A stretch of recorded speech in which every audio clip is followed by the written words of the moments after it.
Hello and welcome to the afternoon sessions in the VegFest UK Online December 2020 event. A number of live streams over the weekend, all of which are available on the vegfest.co.uk website and indeed on our social media channels. This afternoon, I'm absolutely honoured to be able to introduce you to our special guest who could be in conversation with and explore a few topics, in particular the work, but also some family background, one or two other interesting aspects. So without further ado, it's a very warm welcome to our special guest this afternoon, Dr. Shireen Kassam from the Plant-Based Health Professionals UK. Shireen, good afternoon. Afternoon, Tim. Thanks for having me on. All right, you're a very welcome guest. You've been working with VegFest now for several years in the capacity of the Plant-Based Health Professionals UK. And for people listening, you know, the role of the Plant-Based Health Professionals UK is something we're going to be talking about. But just a bit of background is that you've been doing, you know, 3 years probably at VegFest, live talks, and of course, indeed whole summits and whole schedules, whole programs. And of course, in the absence of live events, we've all been, you know, looking for other options, and the online summits and options have been a big part, I think, of the plant-based health professionals. So tell us a little bit more, Shireen, about, you know, the PHPB UK. Yeah, very good. Thank you. Well, obviously love talking about this. But, you know, I came out as a vegan plant-based health professional at your event, October 2017, when I first spoke with one of my patients about the role of, you know, diet, nutrition and cancer prevention. And one of my patients who recovered from a diagnosis of cancer had adopted a plant-based diet, and he came along. So that was October 2017, London VegFest. And there I bumped into quite a few health professionals that had come out to check out who was around and what the talks were. And from there realised that there was an opening in the UK for health professionals to get together and network and start producing some education and resources that would be the kind of go-to source for those looking to adopt a plant-based diet themselves or used in clinical practice to help their patients. And so we sort of concocted the idea of having the first plant-based nutrition conference, which took place in March 2018. And that was just sort of testing the water, really. We wanted to see who was there, who was out there, who would come along. And it was a sold out event, sort of 6 weeks before it was all sold out, over 200 people. You know, it was CPD accredited by the Royal College of Physicians, which drew in, you know, sort of the health professional crowd. And yeah, that was sort of the formation of plant-based health professionals. There clearly was a demand, and we set up as a community interest company and have been providing education and advocacy on healthy plant-based diets ever since. And you've kindly let us use your platform as well to reach the general public, which has been fantastic. Interestingly, I recall when you approached us for the, you know, to come on board to VegFest. So I didn't know that you'd that you'd been to the London event in 2017, and that was sort of birth of some of these ideas. It really was. And then I thought, well, I mean, if I'm organising events for health professionals, then I can contribute for general public as well, because, you know, it sort of brings some consistency to the messaging and keeping us all up to date. On that point, I can remember, and this is extremely valuable because you got in touch, and I remember that clearly, that you were clearly. It was very, very clever support, really, because you could see that there were some gaps there, and I could acknowledge those. That the programs we were putting together were, you know, we would have sometimes up to 20 features. sometimes all weekend. So they could have 10, 12 presentations in each. There could be 200, over 200 talks, individual talks going on, and each area could be full of really interesting people and topics. But I think the health area was there was an imbalance, and although we'd gone beyond largely a sort of womb approach, which, to be fair, the original Veg Fest, if you go back a decade, they would have had a very alternative approach, which wasn't, I think woo might be perhaps a slightly unfair word to use. There's some very reputable and very good alternative and natural health solutions. But even so, although we were mainly science-based and evidence-based, there was an imbalance to our schedules. And you very, very kindly sort of pointed out where you could help with that, rather than perhaps point out what was wrong. So you know, it was a wonderful way of saying, look, you know, we can actually help you. You're doing something fantastic, but we can actually help you make it even better. And indeed you have, because what's happened is we've had a very well-planned, balanced approach that includes talks on different aspects of health and nutrition, sometimes quite serious, challenging, life-threatening, debilitating illness, disease, disabilities, and the balance has really improved our show now. So I thank you for that, and I thank you for the very kind, supportive way you approached us, which is a brilliant way to do. Is if you see something, you think, well, how could I help make that better, rather than perhaps point out the obvious in a negative and derogatory fashion. Which I genuinely didn't think there was a problem. There were, as you say, there were just some gaps, because I fully appreciate there's different ways of maintaining health and well-being, which is why we're all here. And clearly, you know, the allopathic westernized medicine is one which we all, you know, sign up to. But there are, you know, the alternate and complementary. But within that, plant-based nutrition falls in so nicely to all aspects of it. And it's being able to demonstrate that as NHS professionals, as those working with the sort of, you know, in the conventional allopathic medical system, that there still is a role for vegan diets, for plant-based diets, and to do it well.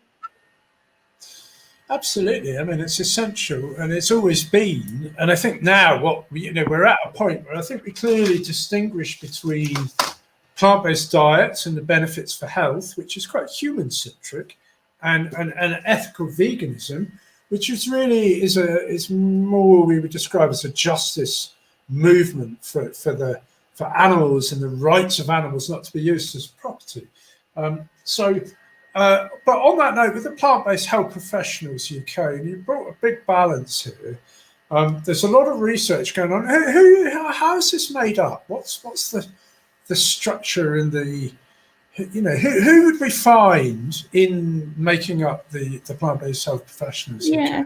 Well, so it sort of evolved organically without that much planning, to be honest. But what's happened is we've sort of formed a core team of people who are directly working on projects, and that's sort of been facilitated by being able to get some funding from funding bodies this year, like Veg Fund, and some donors. So, you know, Layla Dagan, who works closely with VegFest. So she's our education lead, and she's taken on producing that evidence-based education, like our fact sheets, which are free to download, making sure all the articles that go on the website are, you know, A-OK and accurate, and bringing in our members into that sort of education piece, because the other thing is we're a membership organization as well, so we have a lot of expertise to call it on that wasn't necessarily sort of being coordinated, and everyone has a different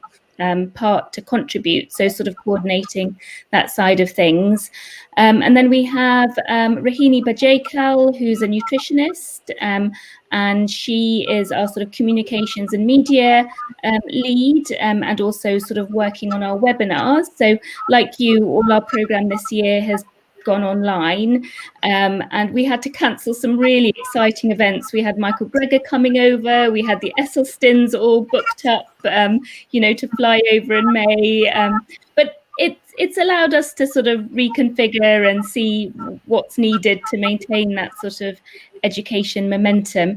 So we got a grant from ProVeg to set up our webinar program, which Rahini leads, and it's once a fortnight. Anyone can join, it's free, it's CPD accredited, so it can count towards people's appraisals and portfolio as well.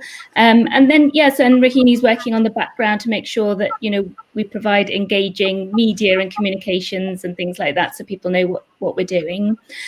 We've got a top secret project that Dr. Laura Freeman is working on. I hope we can come back in January to reveal that, but it's a bit top secret at the moment, but it's massive. And so Laura Freeman, a lifestyle medicine GP, is leading on that right now. And then we have Kate Dunbar, who's our patient advocate, and that's how she came on board as a patient advocate. She's managed to control and reverse her psoriatic arthritis on a whole food plant-based diet.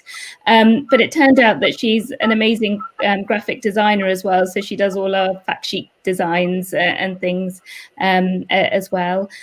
We have a pharmacist on board, Sheetal Kanwar. So she is just recently come on board and going to help us with sort of navigating the whole, side of combining plant-based nutrition with allopathic medicines, and often the needs of vegans in that space is not really accounted for, so she's going to help with that. And we've got 2 student reps as well, but both their names are Linda, so one's a nutritionist student and the other one's a medical student, and they're going to be engaging our students in specific sort of careers and sort of Q&A type events. And as I say, we are a membership organisation. We started membership back in January 2018, so it's coming up for 2 years. I remember on New Year's Eve last year, we'd reached 200 members, and we're sort of almost at 600 members now. So we really have, without much advertising, to be honest, have really sort of managed to get together a group of people who are committed to sharing the sort of healthy plant-based diet message, which is really amazing. And then we've also got a layer of ambassadors. So everyone will know Dr. Gemma Newman, who's bringing her new book out in January, Dr. Alan Desmond, the Devon gut doctor, who's also bringing a book out this year. They've got big profiles and help to promote our work. We've got Dr. Chidi, who's been a TV doc and a lifestyle medicine doc for decades, and very much involved in the Adventist community here in the UK and abroad. And then we've got Kate Strong, who I know is connected with you guys, and is a plant-based athlete who's about to try and break some world records on the 7th of January. So do check out Kate Strong and her cycling world record. So we're building that layer of people that will spread the message for us on their platforms as well. That's fabulous. Kate, indeed, cycled 24 hours stationary on a bike at VegFest UK London in 2016, I think, to create the world record. We had to make special arrangements with the security at Olympia to enable her to continue overnight, so that she was uninterrupted. So it was just great. We sort of came back in next morning and there she was, still cycling away, did a whole 24-hour stint or something. Really impressive. So that's outstanding. That's great. And it's great that you've grown so much. I mean, and is this something that anybody can join? Can anybody become a member? So yeah, for sure. We've made it really accessible. I mean, obviously, it helps us, keep our background sort of work going with the funds that come in from the membership. But really, it's £25 for the year for a general public person who's interested in nutrition, connecting with like-minded people. And then we have allied health professionals at £45 for the year, and doctors and vets and scientists at sort of £65 for the year. And I forgot to mention, actually, some really important people. Do you guys work with Mad Ideas as well? They're a vegan marketing and website design, and they've revolutionized our our website, which is clearly our shop front at the moment. So they're amazing. We love them, and are really grateful for all their work with us. Yeah, I mean, you are quite an extended team. I mean, there's an extended team, a sort of loose association of people that have come together with a common interest and skill set that you share in common. You've seen the opportunity to enhance what you're doing and to have a bigger impact. And it's a classic growth of a genre there. That you know, over the years, plant-based living and the vegan movement has been blessed with some extremely talented and devoted, so dedicated, I think is the word I'm looking for. People who really want to help, just want to help where they can, and they can see there's a window, and they can also see the benefit of expanding that, coming together, joining together, and becoming a movement. This is really why the Vegan Society started 75 years ago, is to become a movement of like-minded individuals who could come together and share resources. And on that note, I know you share a lot of research. I'm just going to ask you about that in a bit, about some of the more recent research, because I know you're right on the cutting edge of but a lot of the major, certainly in the mainstream plant-based nutrition news, the developments, some of the scare stories, some sifting through whether some of the truth and where the truth lies, and obviously the science that's not always clear. These lines change, they move forward, they develop. But before that, just can I ask again an interesting question? I think a lot of people would be asking is, where can we get hold of a plant-based doctor? Can the plant-based health professionals help us? If I wanted to get some really good advice in my local area, would the PHB plant-based health professionals UK be able to assist with me locating, perhaps a vegan or plant-based doctor? Yeah, so this is slightly tied up with our new project that we'll be launching in January. But in the meantime, we do have a directory online. So under the About section, you can find a list of health professionals that are also plant-based themselves, but are also qualified in their area of healthcare profession. So whether that's a doctor, so there's some private GPs there. Most people are also working in the NHS, but there's GPs, hospital doctors, and then of course nutritionists, dietitians. We've got a couple of dentists listed. So yes, we've got an expanding list as a directory, so people can connect. And it's the commonest email I get. My father's been diagnosed with pre-diabetes. Can you help me? And they want to put him on a tablet or whatever. So yeah, I spend a lot of time redirecting people to the directory and connecting people. And the one benefit of this pandemic has been that all health professionals have to really be providing an online virtual appointment service now. So actually it's made our lives easier at connecting people with a like-minded health professional. But yeah, we could do some better coordination as well. And that's sort of partly our work for the new year, which we'll come on and talk about hopefully in January. Oh, that's fabulous. So I didn't know any of that. So I must have been, but I think partly the reason, I'll be honest, is a personal reason, because, I've encountered some health problems this year for the first time pretty much in my life. And, the trouble is when these things happen is that you're not necessarily prepared for them, and you're not, necessarily in the loop or know where to look. And having a resource that's available, having some guidance at a time which can be quite scary, not just for yourself, but obviously the people around you. It's not an easy time, obviously, when people get ill. But especially as a vegan and somebody who's concerned about perhaps ingredients or advice, I know that if I want to go to a doctor, the last thing I want to have is a doctor telling me I should tuck into a steak or something. I wouldn't be that happy. But I don't think, to be fair to GPs, that there's a lot of nutrition in the GP training necessarily, is there? I don't think it's a big part of that. Is that something perhaps that, could improve, do you think? Well, obviously. Yeah, well, yeah, for sure. And I think it's been recognised for quite a number of years now that nutrition education in its sort of most practical form has been lacking. You know, we've always learnt about the biochemical pathways and physiology and all that sort of thing, and how diet sort of contributes to that. But there hasn't been the sort of practical application of how you use, you know, food as medicine, essentially. But there is a movement being driven by medical students that has resulted in more nutrition education in medical schools.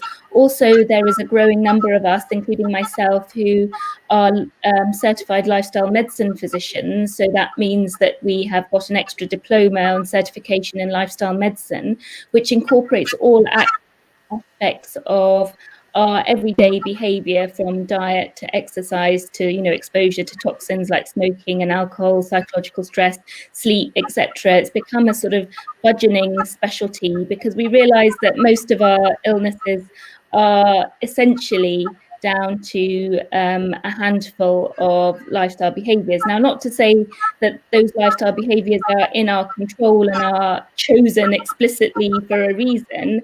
It's the whole environment and lifestyle choices that are presented and available to an individual that are often leading to ill health or less good health. And so to rectify that, we need to, rather than prescribe a medication for diabetes, for example, we need to get to the root cause of insulin resistance, which often relates back to diet choices and other things like physical activity, sleep, alcohol, smoking, etc.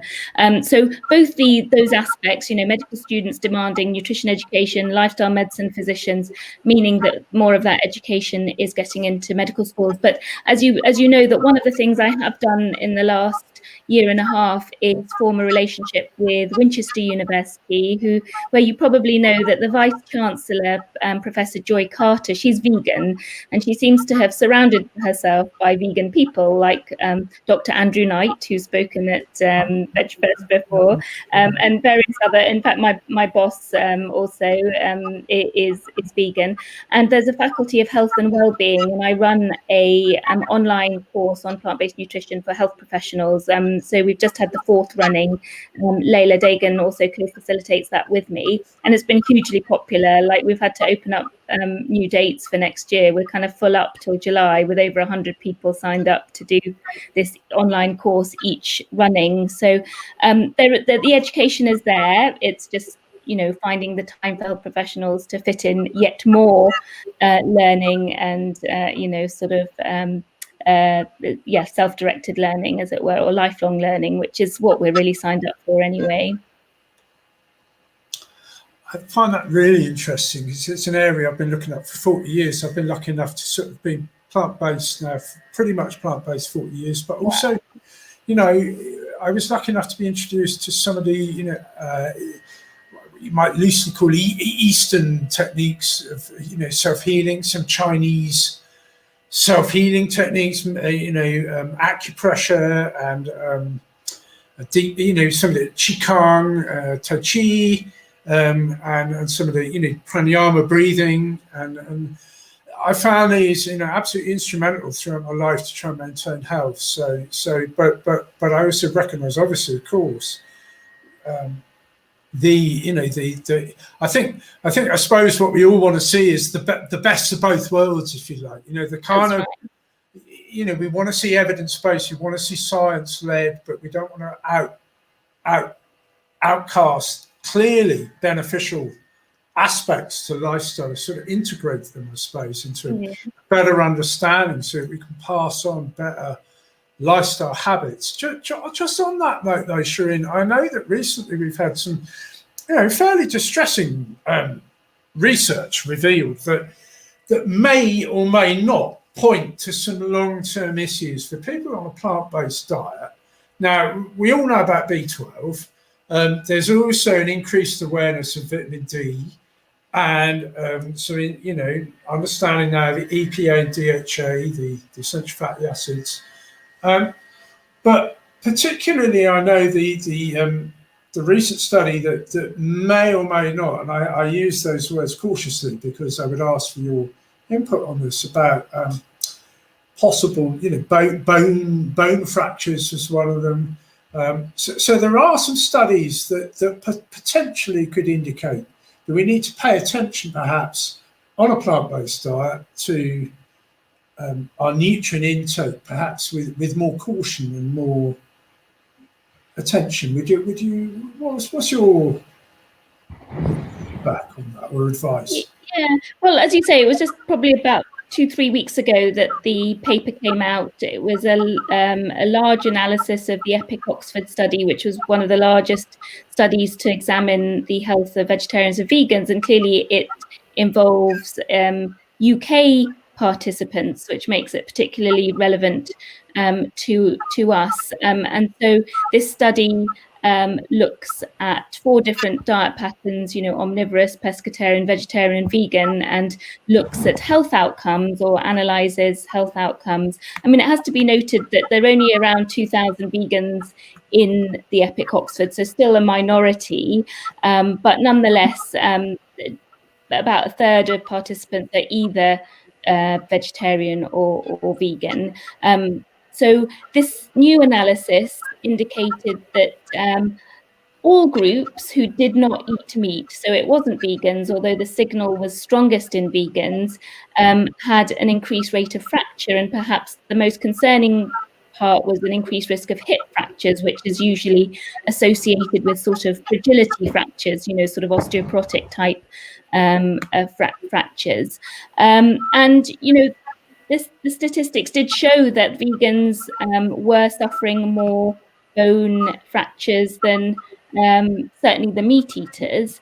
But when you look into it a bit more deeply, which clearly one needs to do, it was clear that that signal was only for people with a lower BMI, so body mass index of less than 22.5, and it was mainly in women. The signal wasn't there for men, although clearly more than 70% of the participants were women.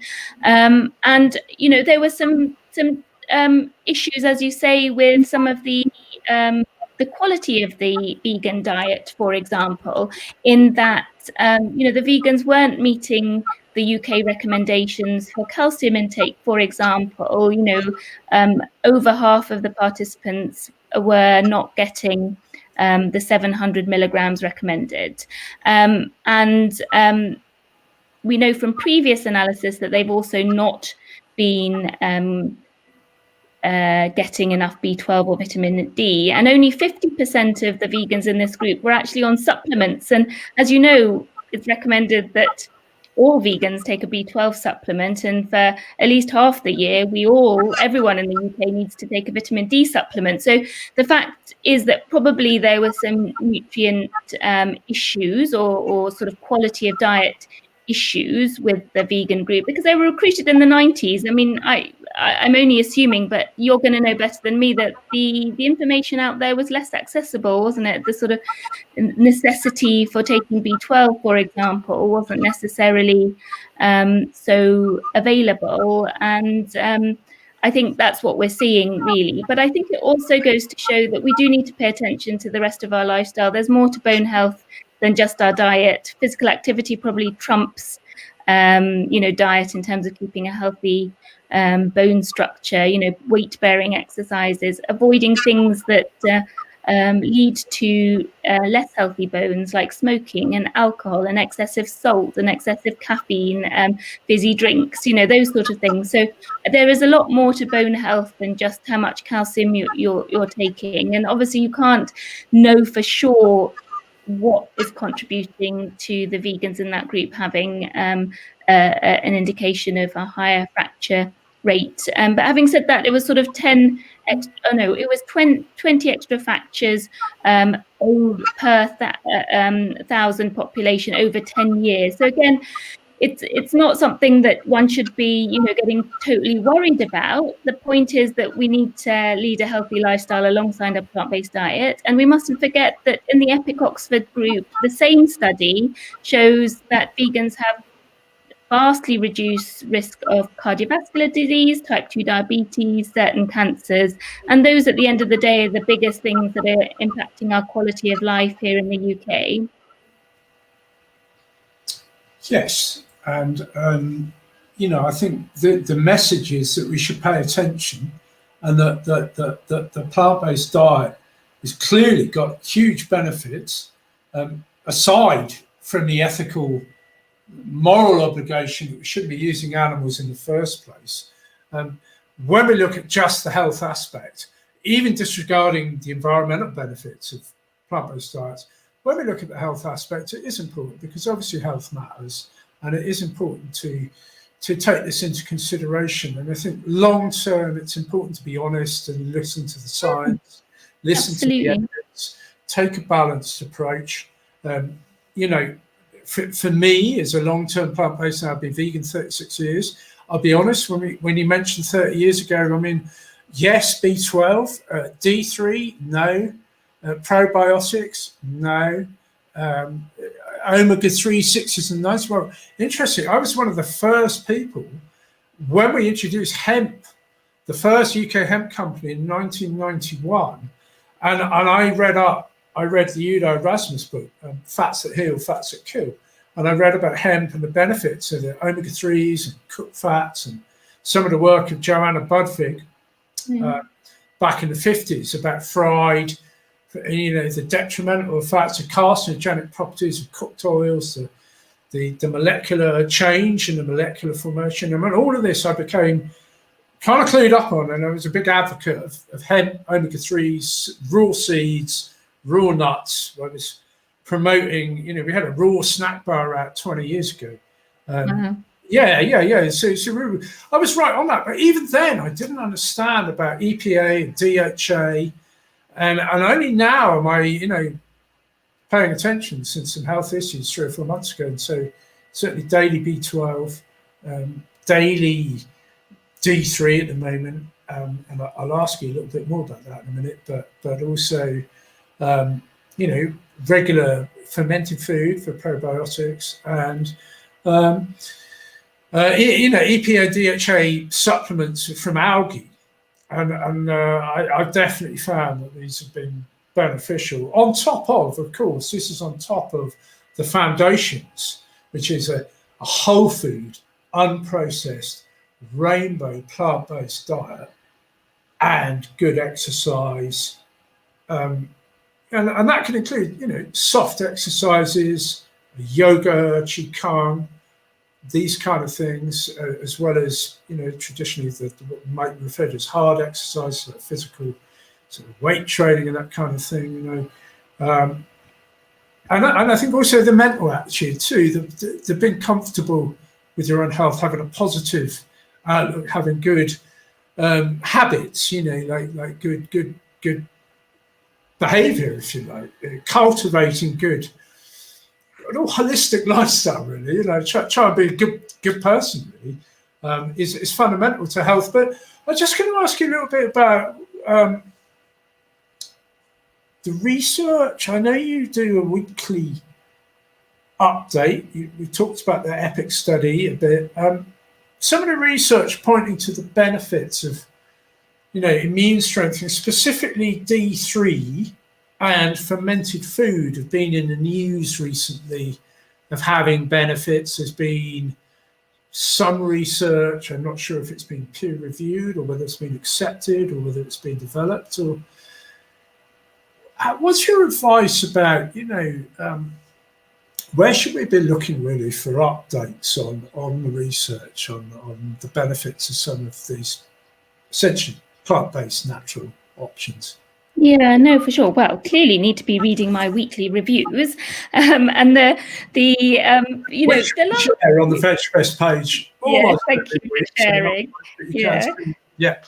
So I summarise what I think the interesting research papers that have come out the previous week or in the last few weeks, and I usually publish it on a Sunday as a kind of Sunday read, just because there's been so much in the last 18 months that I'm finding it impossible to keep up with, and I'm finding I have to select just a handful of excellent papers and things, usually supporting plant-based diets in one fashion or another. And as you say, we've all had our eye on whether diet and nutrition can help us get through this pandemic, just on a personal level. Clearly, there's wider connotations of the pandemic and how our interaction with animals and their habitats has sort of led to the situation we find ourselves in. But, to survive this pandemic, it's clear that we need to keep ourselves in best health.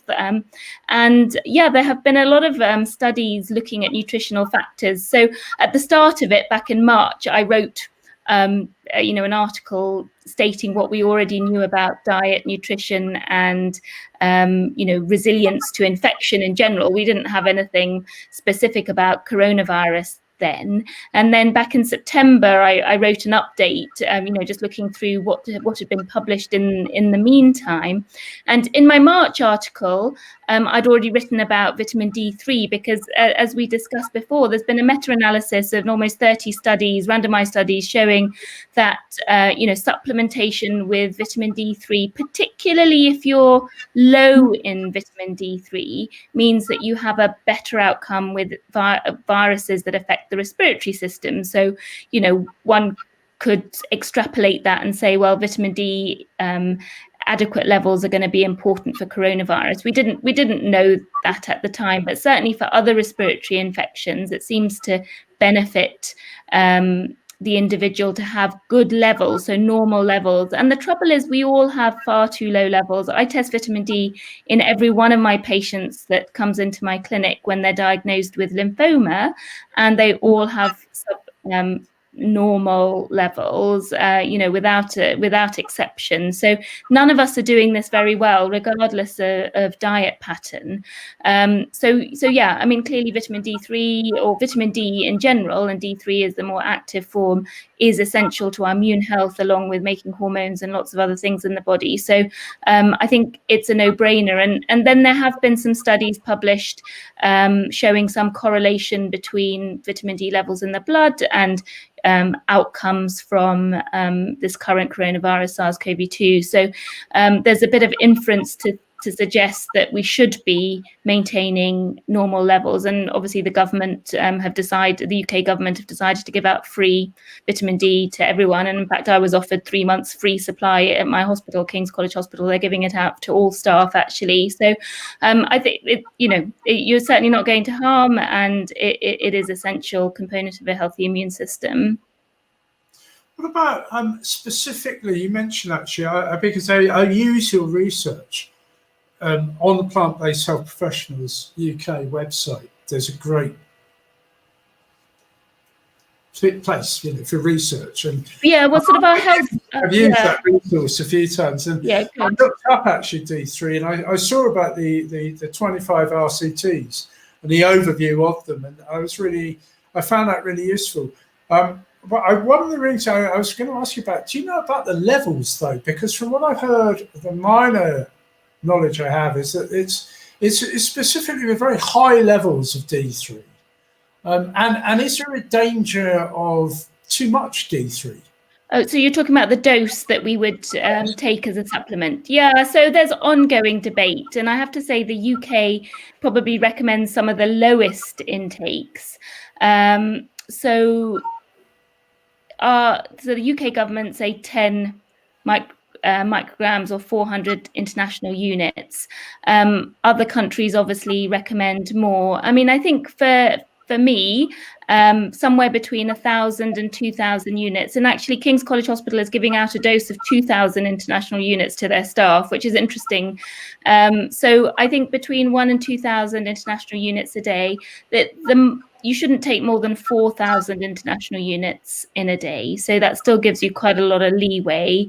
And the thing is, it's very difficult to guess on an individual level. I mean, I would suggest people have a blood test to make sure they know what their levels are, and then you can assess what dose you need, because otherwise you're just guessing. Somebody like me with dark skin and a fleece top most of the time, and indoors during the daylight hours, I'm going to need a lot more than others potentially. So I think it does need to be personalized a little bit, and knowing your level is really useful. But if you can't get that done, then I would choose 1,000 to 2,000, probably go for 2,000 international units. But just to be aware, that's not what the government are recommending recommending, because they recommend a dose that will mean that the majority of people won't be deficient, but we sort of want to get us up to optimal. And without testing, it's really difficult to guess. It's a good point. The difference between adequate nutrition and optimal nutrition is something I think we're still, I mean, but I do appreciate that we're talking about this, Shireen, from a very much, we're lucky in that we can perhaps, access a lot of good food and a lot of good knowledge. We've just had a wonderful hour and 20 minutes with the V for Life chefs. I've just been learning how to make a mahancha for Christmas, and but I know that where you work, I mean, even in the UK, I say even, but in the UK, there's still, I would say, a lot of barriers to the basis of health and adequate nutrition. We're talking about optimum nutrition, but even adequate nutrition. The work you do, some of the barriers you see to good health, and specifically plant-based diets growing. What's your input on that? I mean, what can we do to? Where do the problems lie there? Yeah, well, I mean, a difficult topic and a big topic to discuss. I think socioeconomic factors really do impact on our health inequalities in general, and that's really what's been shown during this pandemic, that people of lesser means are suffering more with this virus, and lower socioeconomic status is also associated with less good health, because all these healthy lifestyle choices are just not available. They're not a choice. So there was a report by the Food Foundation just a few months ago called The Broken Plate, and it showed that those in the lowest 10% of earnings in the UK would have to spend between 30 to 40% of their salary on a healthy diet to meet the Eat Well guide recommendations. Whereas if you're in the top 10% of earners, you only have to pay 8% of your salary in order to have a healthy diet. So our inequalities in access to healthy diet and healthy lifestyle choices is huge, and that's only got worse now with the economic downturn and the pandemic. And as you say, I see two ends of the spectrum in my clinic room at King's College Hospital. There's some we are surrounded, our local area has both very affluent communities, Dulwich College, people who earn plenty, send their kids to private school, and have access to, a lot of fresh fruits and vegetables. And then you have people living closer by in Camberwell, often communities of colour. We have a large Afro-Caribbean population around us, Brixton, Camberwell. And, I meet people in my clinic room that don't even read, so it's very diverse. And, you tell them about a diagnosis of cancer and they say, well, what am I going to do? I'll lose my job, but I need to go to work. Or, one patient of mine is essentially sofa surfing, doesn't even have a home, and we're trying to deliver chemotherapy safely to him. So, it's a bit of a stretch then to think, well, I could, insist that he or she adopt a plant-based diet. I mean, these are the least of their concerns. Literally a roof over their heads it is the most important thing, and their job security. And I think so, when it comes back to food, healthy food, it should be a right. It should be a human right. We need to be making sure that the basics of human what we need as humans to survive, which is food, shelter, should be accessible to everyone. And I don't think we think of healthy food as a human right, really. And we have very cheap processed food, and that is not promoting our health, and fruits and vegetables sometimes seem inaccessible to people, especially when you then need to use your time, knowledge, and skills that you may not have when you're trying to hold down 2 jobs, have chemotherapy, find a home. It's just not possible. But as we've talked about before, there's some great people working in the community to try and rectify that, but it needs to be from both ends of the spectrum. Grassroots, we need to work together as communities and know who the vulnerable people are and help them make healthy lifestyle choices and make them accessible. But this needs to be a systematic change in our food system. The government and those that have the power to change policy need to use their position to make sure that healthy diets are available to us all, regardless of our means. And maybe the new agricultural bill will help that. Landowners are going to be receiving less and less reimbursement, and hopefully some of that money will be redirected to making fruits, vegetables, whole grains, legumes, beans accessible to everyone. Because at the end of the day, plant foods are the only ones that are associated with good health. We don't need meat, dairy, processed foods, sugary drinks, etc. What we do need is an abundance of healthy plant foods to thrive. I second that. I think I'm hesitant to be critical of anyone, but I do think that our government here has definitely, it's a bit of a desecration of duty, really, because even just from an economic factor, the benefits of people receiving the right tools, the right education, the right resources, the level of support that could have been offered to help people get the basics of, the benefits of plant-based living. Rich, you mentioned it again about, the basis of plant-based living is so cheap for many of us. It really is not an expensive lifestyle. Of course, the processed aspects can be, but when you come down to the nuts and bolts of ingredients like oats, and they're cheap, the pulses, they're cheap, they're readily available, but it's having the skills or indeed the utensils. You mentioned, the space, somebody to cook, pots and pans, they're just not. A lot of us take that for granted. Absolutely. The lack of provision for this, although I'm heartened to see the government, looking for part of vitamin D and the benefits and wanting to know more and giving it away, and these are good signs. I mean, it seems to have been left to people like, Made in Hackney and Life Without Hummus, and little institution community-based projects to really get into these communities and help provide these tools and nuts and bolts. And also, the inspirational characters. I mean, I must mention, Curly Sue, who's got now a whole TV show showing people how to cook, plant-based. I mean, Curly Sue's just really brought plant-based living, accessibility of learning these skills to a really wide audience. And now, of course, just in the last 3 weeks or something, Amari and McQueen, who have got they're on CBeebies, and they are rocking it.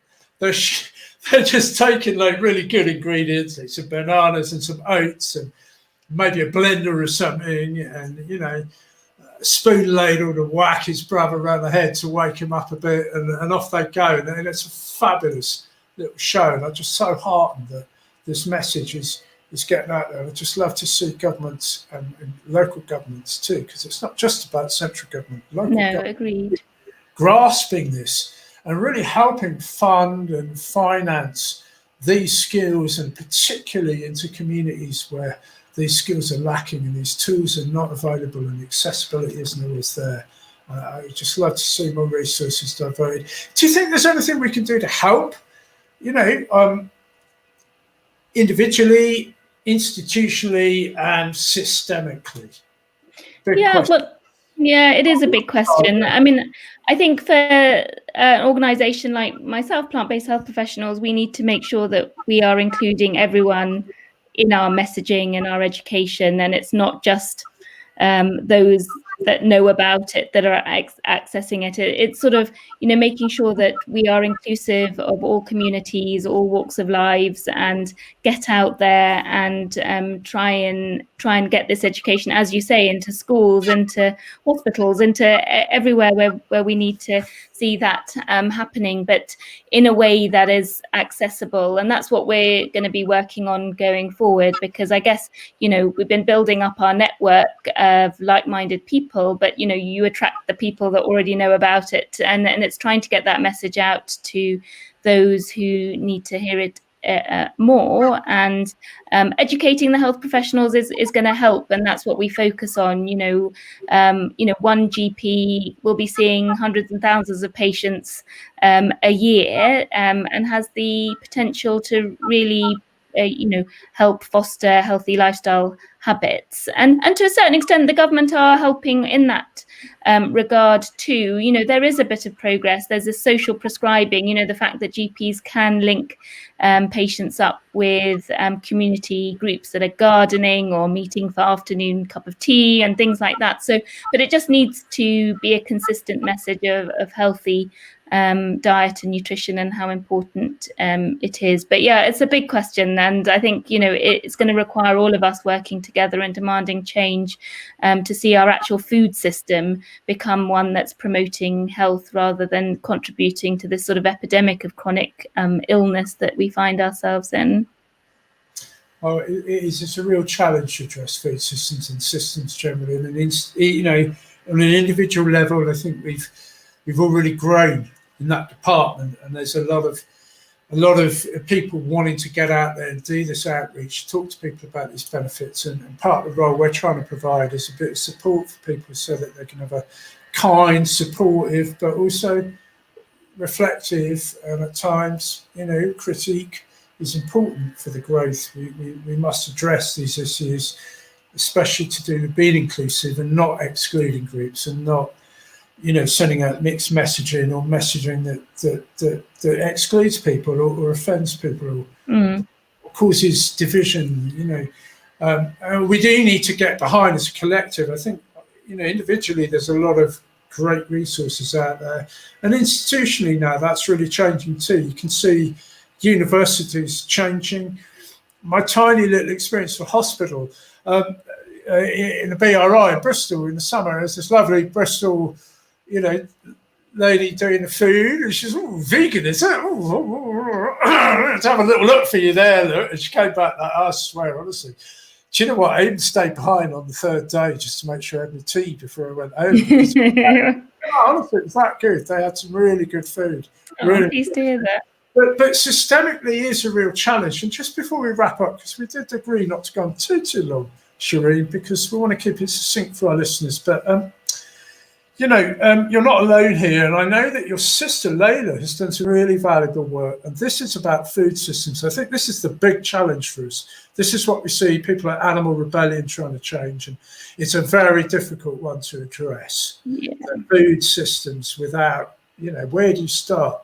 Tell us a little bit about what Layla, your sister's done. Yeah.